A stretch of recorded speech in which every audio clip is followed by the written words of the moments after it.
is Lisa Heywood, and I'd like to welcome you to Callers Chat, an online space which I've created for callers to come and talk about all things calling, as the name suggests. Today, I'm delighted to welcome Shuggie to our stage. As you may or may not know, there's lots of variations on the Ceilidh tradition around the British Isles. So there's Scottish and Irish Ceilidh, Welsh Tumpath, and I grew up in England doing English style Ceilidh. So I'm really excited to hear tonight from Shuggie all about what makes Scottish Ceilidh distinctive from his perspective. So without further ado, I'll welcome Shuggie to the floor.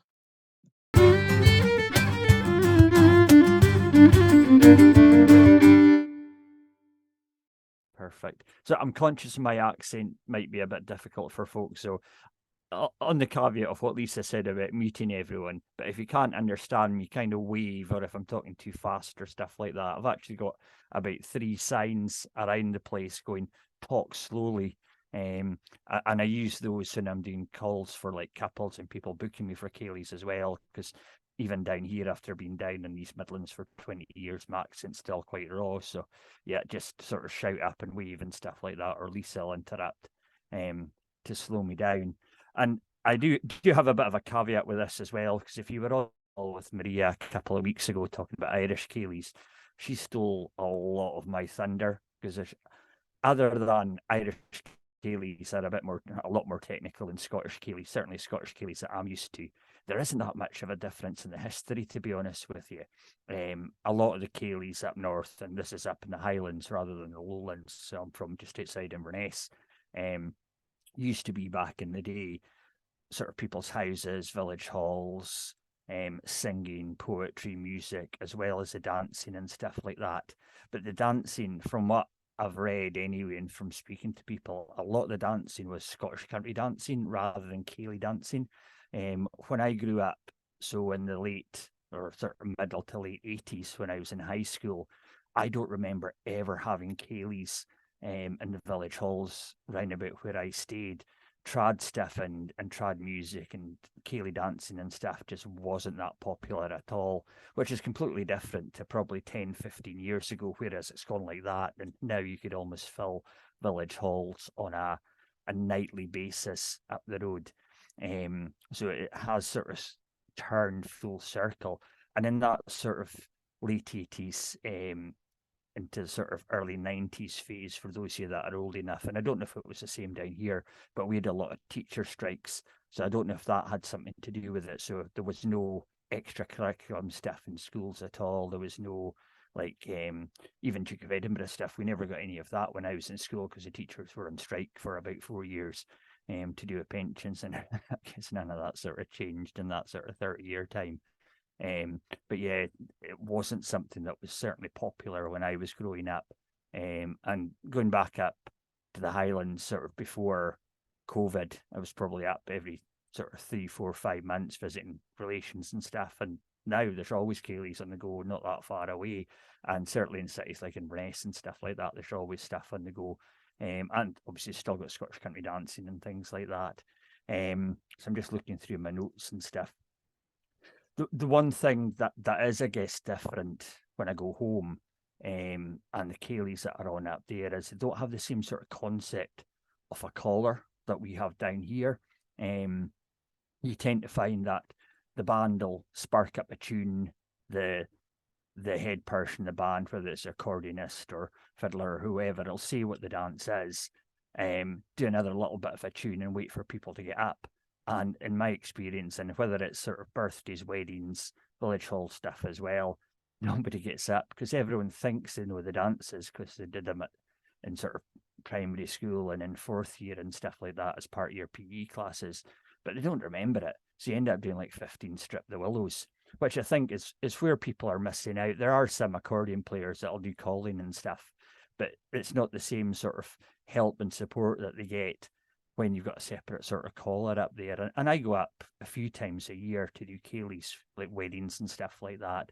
And I've got a few booked for 2025 as well.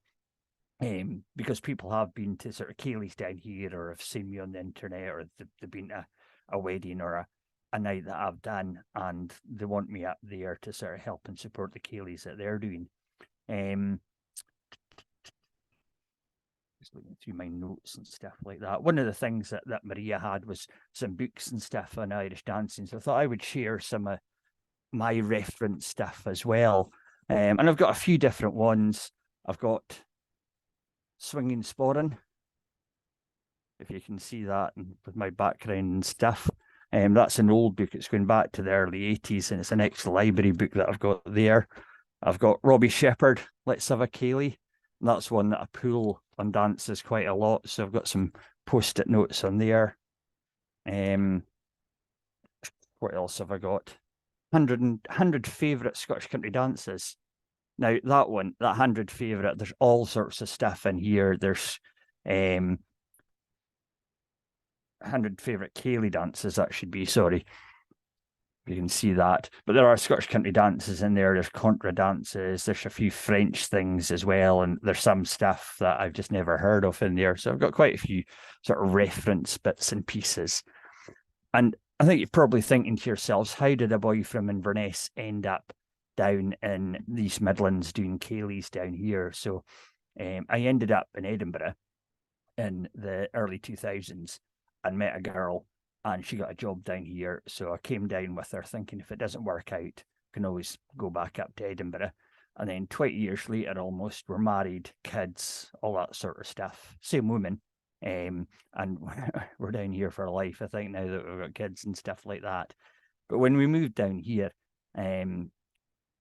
really as an excuse to sort of wear my kilt midweek in East Midlands and to kind of keep that sort of Scottish connection going, we started Scottish country dancing, and it's something that I'd never really entertained up the road, and kept at it and stuff, because when you've got two left feet like I have, and I'm not particularly musical either, I can barely play the air guitar, you end up sort of keeping at it, and my wife's much better at dancing than I will ever be.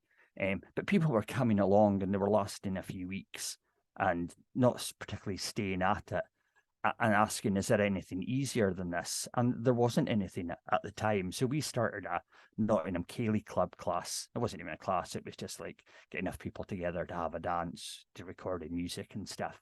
And we probably went for about a year and a half. If we were lucky, we'd have enough for a set. Sometimes we might have to have a ghost, depending on what dance it was. And then there's a social network called Meetup that you might have heard of, and they started coming along, and all of a sudden we're getting 20, 30, 50, 60, 100 folk coming along. And when you've got 100 folk in a wee hall, wee function room in a pub, you end up having to put the same dance on twice so everybody gets a chance to dance. And then I had a friend who's a fiddle teacher, and she had a pile of fiddlers that were ready to start playing for dancers. So they came along, and that's probably 2 or 3 years before COVID now. So they came along and they would do a couple of dances, and then you'd use recorded music and a bit of a mix and stuff like that. And they generally got better and better. So they're now just standard sort of Ceilidh band that I use every month. And it's a bit like having a Shetland fiddle band, because there's like 6 or 7 fiddlers, a guitarist and a melodeon player, and they're all on this wee stage and stuff. So it's really good crack. Sometimes they can sound a little bit rough if they've got a new person in, but generally you only charge a fiver for those Ceilidhs to cover the costs and stuff like that, and people have a great time. And then going back sort of before COVID, once we sort of established the Ceilidhs down here, somebody said, would you do my daughter's wedding? And I was like, oh, it'll just be what you get on a Friday night. And he's like, no, that's exactly what I want. So we did that, and then word of mouth, people asking me to do weddings and parties and stuff like that. And then in November 2019, Nottingham Council and Derby Council approached me quite separately, and they said, would you do some resilience stuff with Ceilidhs for our staff? And if you've never been to Ceilidh before, whether it's Scottish, Irish, English, or whatever, it's quite outside your comfort zone. So I was doing that, and they were like, oh, you need to make yourself a limited company, because we can't really be dealing with you as a sole trader. So January 2020, set up this limited company stuff, got some contracts from them, and then in March, COVID hit. All of that died. And I thought, what can I keep doing to keep sort of the Ceilidh stuff alive for people who liked it and stuff? So I was doing some online kitchen Ceilidhs on a Saturday morning, which was a bit of fun with the kids. And the kids eventually got bored of getting dressed up and stuff like that on a Saturday morning to dance with me in the kitchen. So I ended up with broomsticks and things. And then I latched on as well to Outlander. I don't know if anyone watches Outlander, but I latched on to that and started sort of advertising on Facebook to groups in like North and South Carolina and stuff. So I ended up doing online Ceilidh sessions with Americans at 2 o'clock in the morning for $97. And there was one that was doing 2 o'clock in the morning, and all the screens were just blank. So they're a bit like Bernie's just now. And I was like, "He's all okay. Yeah, we just love your accent. Just carry on what you're doing. We're eating." And it was like family all over the place in America. But it was quite bizarre. And then we came back from COVID, obviously, and it's just gone from strength to strength on that. One of the things that I try not to do, and I haven't entertained it up the road either, or haven't experienced it up the road when I've been doing Ceilidhs back home, attending them as a dancer rather than calling them or anything like that, is the more sort of intricate Ceilidh-esque Scottish country dances with corners and things. You tend not to get that, and people still shy away, and I do it down here from the likes of Eight Some Real because it takes far too long to dance. But then what I have done on a number of occasions is try and put in sort of the more chaotic Scottish country dances. So the Gale, which is around the room sort of two couple dance, and Borrowdale Exchange, which gets a few cheap laughs when you call it speed dating or Tinder on the dance floor, and then you get to dance with everyone. So it's all that sort of squishing and stuff like that. And then one other thing that we did as well, again before COVID, was started a thing. I don't know if any of you have come across a lady called Lucy Fallon, who dances in sort of Doncaster and Chesterfield and stuff. So we started a thing on a Sunday morning called Springy Reelers, which was the kids at the time were, I think, 4 and 6. So there was those two kids, me and Pip.